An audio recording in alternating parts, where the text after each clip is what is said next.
नमस्कार बालमित्रांनो, आपण भारतात राहतो आणि भारत हा विविधतेने नटलेला देश आहे. वेगवेगळ्या संस्कृतीचे लोक आपण मिळून राहतो. वेगवेगळ्या भाषेचे सर्व मंडळी आपण एकत्रित राहतो आणि वेगवेगळे सण सुद्धा आपण एकत्रितपणे साजरा करतो. अशा भारतातला महाराष्ट्र हा एक राज्य आणि महाराष्ट्रात साजरा होणारा एक आवडीचा सण म्हणजे मकर संक्रांत.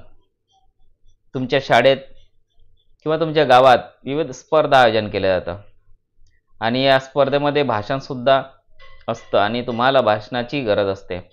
म्हणून या व्हिडिओच्या माध्यमातून मकर संक्रांत हा सर्वांना आवडणारा सण आणि या सणाबद्दल थोडीशी माहिती या व्हिडिओच्या माध्यमातून आपल्यापर्यंत पोहोचवतो. चला तर सुरू करूया.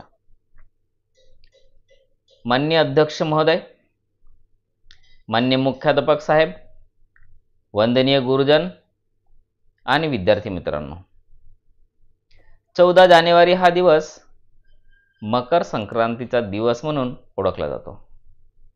या दिवशी सूर्य मकर राशीत संक्रमण करतो म्हणून याला मकर संक्रांत म्हणतात.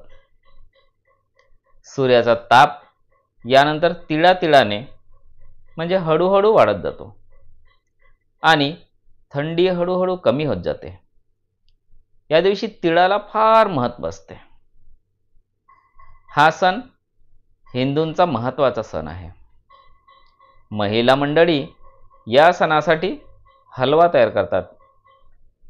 मंद विस्तवावर तिळावर साखरेचा पाक घालून हलवा तयार होत असतो. तिळाचे महत्त्व असल्यामुळे तिळाचे जास्तीत जास्त पदार्थ या दिवसात तयार करतात.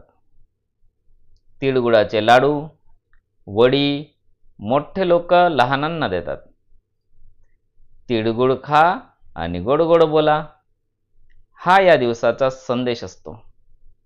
गुळाचा गोडवा व तिळातील तेल म्हणजे स्नेह असा हा संगम असतो.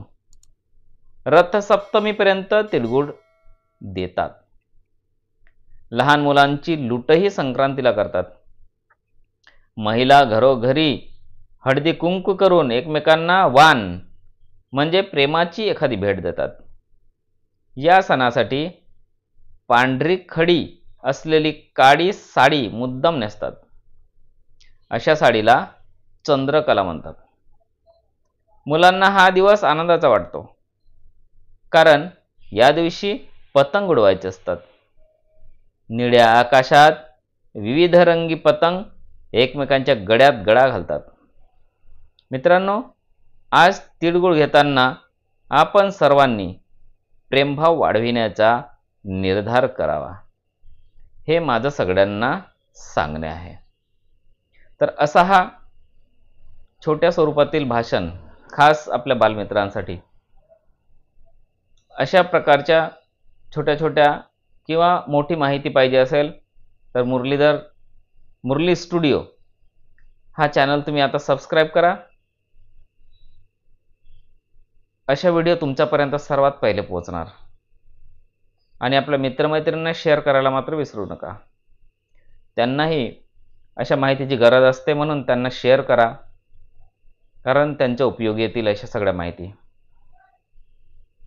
भेटूया पुढील एक सुंदरसा व्हिडिओसोबत. तोपर्यंत सर्वांना माझा नमस्कार. बालमित्रांनो, आनंदित रहा. Bye bye, Tata.